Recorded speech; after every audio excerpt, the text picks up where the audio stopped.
they moved in, and they have never been moved. The house has never been moved. Obviously, they didn't have water or power or heat, but he did build a fireplace, which I'll show you when we go inside. And when they decided they were going to have a library, they asked President Nixon if he wanted to change the direction of the house or anything. He said no, he wanted it just the way it is. Now they did, when they decided to do tours, they raised the house up 3 feet and put a foundation down so we could do tours. But other than that, the house has never been moved. When you walk through to the kitchen, I want you to turn to the right because you're going to see what they used to call a California cooler, which is where they would put their pies and fruit and everything because air would come up through the racks and keep it a bit cool. But there was no air conditioning, no heat. It was very rudimentary back when President Nixon was born. So come on in. I can take the first 10 of you.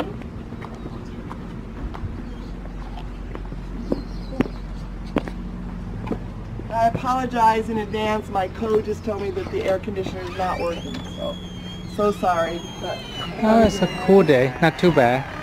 Not too bad. Not at all. If you guys want to stay right here, I'm going to put the...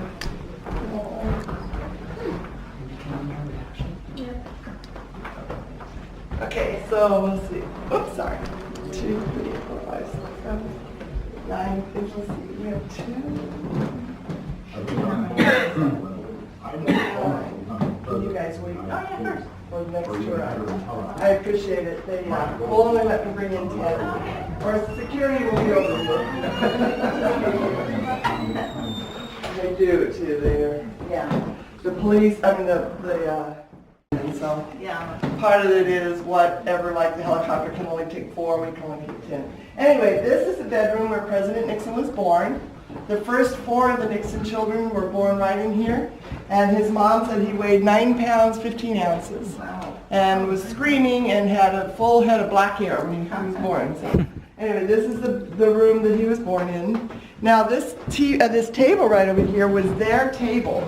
This was their dining room table, and his dad was not an educated man, but he wanted his boys to be. So he would ask them to read the newspaper and debate at the dinner table. So his wife wasn't thrilled about that because it got a little loud, but they all became very good debaters. That high chair over there was used by all 5 Nixon boys. The youngest was born after they left here and moved to Whittier. So this was a citrus farm, lemon and orange groves.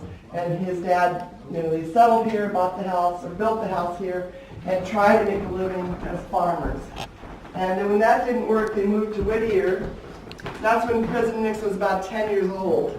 And his youngest brother was born there. And it's thanks to his youngest brother's wife that we have all this furniture, because when she thought there might be a library, she collected it all and stored it. So it was, all of this is original furniture. What was the history of changing hands of the property? When they moved to Whittier, did they sell it to them? They sold it. Actually, it came in the hands of the Yorba Linda School District.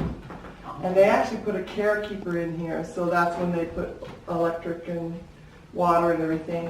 And then when the library decided to, they wanted to put the library here, they deeded it back to the library. Oh, it was never in another person's private hands. No. And the Yorba Linda School District office is just right up the street here. And so I didn't realize that they owned all of this property here. Wow. So they deeded the... I always wondered that. Yeah, so this was... He's the only president to be, born and buried in the same homestead. Most of the presidents' libraries are not where they were born. So this is a fireplace built by his dad. That was the only heat in the house, and he did such a good job. He got a part-time job doing that for the neighbors.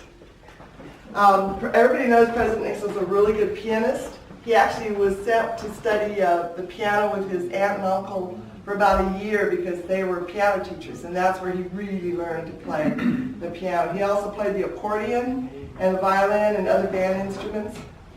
Now, we don't know what they used this room in here for, but we think it was probably the nursery because there were 4 boys, under the age of 8. So, when the Yorba Linda School District took over, they put a bathroom in there. But when we go through the kitchen, I'm going to show you the bathtub, which is incredibly small, the saddle for the horse, and some of the things that were just kind of Not new to people who lived back then, but would be strange for all of us now.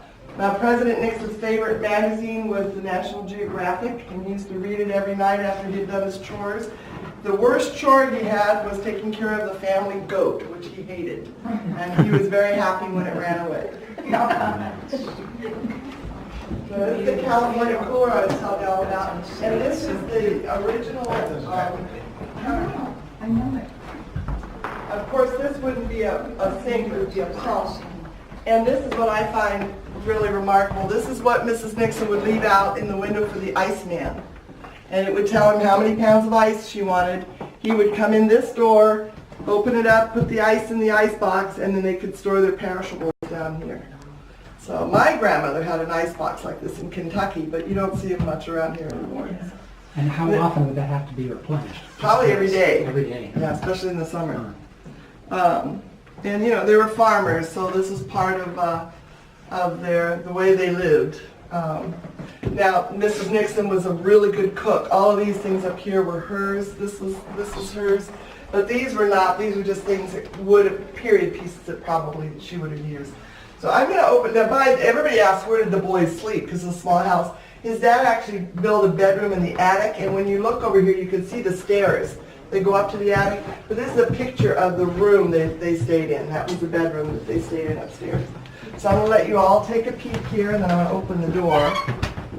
And at one time, did they allow people up there? no, actually, they may have. You know, when we finished our docent training, they let us go up there, but I didn't because there's no rail on that stair, and they're very steep stairs, and I didn't want to take a tumble. So, but everybody said it's very small up there. So now, when you come outside. Magnolia tree. Now, if you look on the back of a $20 bill, you'll see a magnolia tree on each side of the White House. The original magnolia tree, which was planted by Andrew Jackson, had been there till this year. Mrs. Trump had it cut down because, I don't know if you remember when President Clinton was in office, there was a plane that came over the fence, and well, it clobbered that tree, and they did everything to try to keep the tree growing, but finally it was just rotted. So they took it out and they put this. They put the next youngest tree. Andrew Jackson planted 113 of them, so they had another one to choose from. And so nobody knew that it was gone and there was a new one in its place. But Mrs. Nixon loved them so much, she took 5 slips from 5 different magnolia trees, took them to San Clemente with her, and then when they did the library, she put one of them right there. Oh, wow. So on the back of the $20 bill, you'll see 2 magnolia trees.